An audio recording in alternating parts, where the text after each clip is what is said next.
अस्सलाम वालेकुम प्यारी यूट्यूब फैमिली, कैसे हैं आप सब। मेरे सभी खैरियत से होंगे। आपकी दुआओं से मैं बिल्कुल ठीक ठाक हूँ और बहुत मज़े से हूँ। आज की व्लॉग का आगाज़ हमने नाश्ते से किया, उसके बाद हमने खाए मज़ेदार माल्टे। मेरी बेटी ने मुझे छील के दिए जी, बड़ी मोहब्बत से। कहती मामा प्लीज़ आप खाएं और अपनी हेल्थ का ख्याल रखा करें। तो मेरी प्यारी प्यारी बेटी खुद ही लेके आई और उसने खुद ही छीले और उसने खुद ही मुझे जो है उसके पीस वगैरह बना के दिए और मैंने मज़े से खाई और अल्लाह का शुक्र अदा किया। आज माशाल्लाह धूप निकली हुई थी, अच्छा मौसम था। उसके बाद जी मैंने बनाया आलू चिकन। ये सारा मटेरियल मैंने काट लिया और मेरी फैमिली का मोस्ट फेवरेट खाना है ये, और उनको इतना पसंद है बहुत ज़्यादा। और जी मैंने इसमें ऑयल डाला और मैंने इसमें जो है प्याज टमाटर को पहले फ्राई किया, उसके बाद सारे मसाले डाले हल्के हल्के। आपको पता है मैं जो है सालन लाइट बनाती हूँ क्योंकि मेरे बच्चे खाते हैं और वैसे भी इसमें बहुत ज़्यादा स्पाइसेस अच्छे नहीं लगते। मैंने चिकन को फिर बहुत अच्छे तरीके से इसके अंदर जी फ्राई कर लिया। अदरक लहसुन का पेस्ट डाला, आलू मैंने काट लिए थे और फिर जो है कौरमा मसाला मैंने 1 चम्मच डाला, आलू डाले, बहुत अच्छे तरीके से भूना। और साथ साथ मेरी आदत है कि मैं जब भी कुकिंग करती हूँ अपने किचन को साथ साथ क्लीन करती जाती हूँ। मैं किचन में जो है बहुत ज़्यादा गंद नहीं फैलाती। मेरी पूरी कोशिश होती है कि मैं जो है अपना किचन साथ साथ साफ़ करती जाऊँ ताकि मुझे मसला ना हो। और थोड़ी सी कसूरी मेथी मैंने ऐड की थी, मुझे बहुत पसंद है।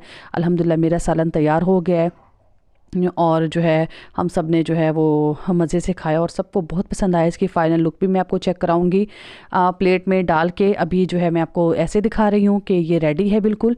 माशाल्लाह बहुत मज़े का बना है और उम्मीद है कि आप लोगों को बहुत पसंद आया होगा। अगर आप मेरे चैनल पे नए हैं तो please like subscribe and share करें और बहुत अच्छे कमेंट किया करें और मेरी वीडियो को एंड तक देखा करें। उम्मीद बड़ी मेहनत होती है जी। उसके बाद जी हम वॉक कर रहे हैं, बहुत मज़ा आ रहा है माशाल्लाह से, क्योंकि मैं वॉक पे डेली जाती हूँ नहीं तो मुझे तबीयत बहुत ख़राब हो जाती है।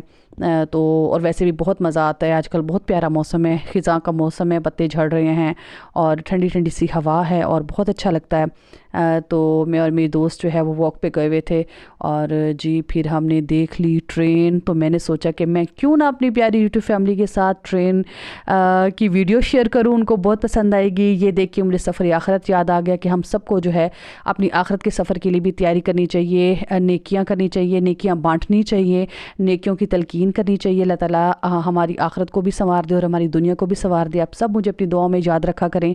मैं आप सबको अपनी दुआओं में याद रखती हूँ और अल्लाह ताला हम सबको नेकी की तौफीक दे और हमारे ईमानी सफ़र को जो है मुकम्मल करे। उसके बाद ये मुसाफिर जो है वो अपने घरों को जा रहे थे तो हमने इनको देखा, बड़े खुश थे। उसके बाद जी मेरे पास एक पार्सल आया, मैंने उनकी अनबॉक्सिंग करनी थी। हम बहनों ने लिए अपने कपड़े, मुझे बहुत पसंद आए। मैं आपको दिखाती हूँ खोल के, मुकम्मल भी दिखाऊंगी इंशाल्लाह। तो पहले मैं इसको खोल रही थी क्योंकि बच्चे जो है वो बहुत तंग कर रहे थे और मैं बहुत थक गई थी। लेकिन मैंने सोचा कि मैं अपनी प्यारी यूट्यूब फैमिली के साथ ज़रूर शेयर करूं, उनको ओपन करके दिखाऊं। इशाल कलेक्शन के हैं कपड़े, बहुत प्यारे हैं, बिल्कुल जैसे वो होते हैं तस्वीरों में बिल्कुल सेम वैसे होते हैं। अगर आप लेना चाहते हैं तो आप ज़रूर लें इशाल कलेक्शन के कपड़े। और माशाल्लाह बहुत प्यारे ड्रेसेस हैं इनके। ये देखें सारे मैं आपको दिखा रही हूँ। मुझे रेड बहुत अच्छा लगा, फ्रोज़ी भी बहुत अच्छा लगा और ये ब्राउन भी बहुत बहुत बहुत प्यारा था, पर्पल भी बहुत प्यारा है माशाल्लाह। आप देखें, उम्मीद है आपको भी अच्छे लगे होंगे। उसके बाद जी मुझे आई थी फरमाइश बीठी टिकिया की कि आप फुल वीडियो जो है वो शेयर करें। ये देखिए जी क्वांटिटी में सारी आप लोगों को बताती जा रही हूँ। आप लोगों ने ऐसे बनाने हैं, मेरे को इतने मज़े के बने थे ना। इसका सीक्रेट जी दही होती है कि आपने दही लाजमी ऐड करनी है, इससे बहुत सॉफ्ट बनते हैं। और घी होता है कि इसमें घी डाला जाता है, इससे ये बहुत अच्छे बहुत मज़े के बनते हैं। आधे घंटे के लिए बस इसको गूंद के रखा जाता है और कोई इतने कमाल के बने थे ना, मैं आपको बता नहीं सकती। और इसकी शेप भी मैं बताऊंगी कि ये ऐसे मैं शेप देती हूँ। कोई भी आपके पास हो सांचा तो मेरे पास यही था। और पेड़े इसके ऐसे बनते हैं जी। और ये देखें जी कितनी प्यारी खूबसूरत सी माशाल्लाह टिकिया हमारी तैयार हो गई है। फ्राई करने का अमल भी मैं दिखाऊंगी। पहले मैंने ऑयल गर्म किया। आपने मीडियम फ्लेम रखना है, फ्लेम तेज़ नहीं करना, नहीं तो ये जल जाते, अंदर से नहीं पकते। और ज़्यादा मोटाई भी नहीं रखनी, पतले पतले रखने हैं। और जो है फिर इनको ऐसे जब लाइट गोल्डन हो पलटाना है और इस पर जो है चम्मच का दबाव भी देना है ताकि अच्छे तरीके से अंदर तक ये पक जाएं और जी खुद भी खाएं, अपने प्यारों के साथ बांटें। अब व्लॉग का एंड करते हैं। हमें दुआओं में याद रखिएगा और अपना बहुत ख्याल रखिएगा। अल्लाह हाफिज़।